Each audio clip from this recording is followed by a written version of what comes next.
সাবেক প্রধান বিচারপতি এবিএম খায়রুল হককে আটক করা হয়েছে। এরই মধ্যে আপনারা সেটি জেনেছেন। ডিবি পুলিশের তরফ থেকে আমরা এখন পর্যন্ত আসলে যেটি জানতে পারছি যে সকাল 8:30 নাগাদ রাজধানীর ধানমন্ডির তার বাসা থেকে এবিএম খায়রুল হককে আটক করা হয় এবং আটকের পরপরই তাকে মিন্টো রোডের ডিবি কার্যালয়ে নিয়ে আসা হয়েছে। আমরা এই মুহূর্তে ডিবি কার্যালয়ের সামনে রয়েছি। ভেতরেই তিনি আছেন। আমরা এখন পর্যন্ত আসলে যে খবরটুকু পাচ্ছি। তবে পরবর্তী আইনি প্রক্রিয়া কী হবে, কটা নাগাদ তাকে আসলে আদালতে তোলা হবে, সেটি এখন পর্যন্ত পরিষ্কার নয়।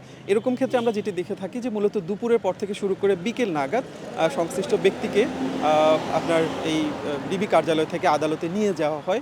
আমরা ধারণা করছি যে হয়তো দুপুরের পরপরই এবিএম খায়রুল হককে আদালতে নিয়ে যাওয়া হবে।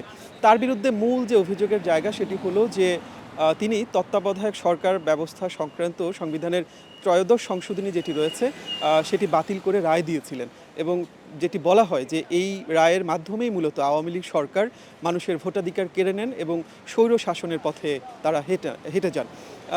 যে কারণে 2014 সালের 5 জানুয়ারি যে নির্বাচন হয়েছিল সেটিকে বলা হয় একেবারে ভোটারবিহীন নির্বাচন। 2018 সালে নির্বাচন এবং সবশেষ 2024 সালের যে সংসদ নির্বাচন অনুষ্ঠিত হয়েছে, সবগুলো নির্বাচন দলীয় সরকারের অধীনে হয়েছে এবং সেই নির্বাচনগুলো ছিল প্রশ্নবিদ্ধ এবং মানুষের ভোটাধিকার সেখানে ছিল না বলে রাজনৈতিক দল বিরুদ্ধ মতের যারা রয়েছেন তারা অভিযোগ করে থাকেন।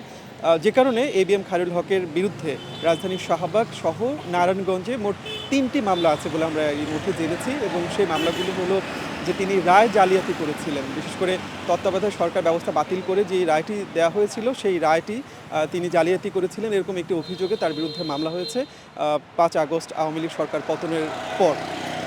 এখন পর্যন্ত আসলে আমরা অপেক্ষা করছি যে ডিবি পুলিশের পক্ষ থেকে কোনো ব্রিফিং করা হয় কিনা। যদি ব্রিফিং করা হয় সেক্ষেত্রে আমরা আনুষ্ঠানিকভাবে আসলে জানতে পারবো যে কোন মামলায় আসলে তাকে গ্রেফতার দেখানো হলো। যদি এখানে আনুষ্ঠানিকভাবে ব্রিফিং না হয় সেক্ষেত্রে যখন তাকে আদালতে নিয়ে যাওয়া হবে, পরবর্তীতে যদি তার রিমান্ড চাওয়া হয় কিংবা তার যে শুনানি যেটি অনুষ্ঠিত হবে তারপর নিশ্চয়ই তারা আইনজীবীরা কথা বলবেন, তখন এই বিষয়গুলো আরও পরিষ্কার হয়ে যাবে। তবে এখন পর্যন্ত যতটুকু খবর সেটি হলো যে সাবেক প্রধান বিচারপতি এবিএম খায়রুল হক তিনি ডিবি কার্যালয়ে আছেন এবং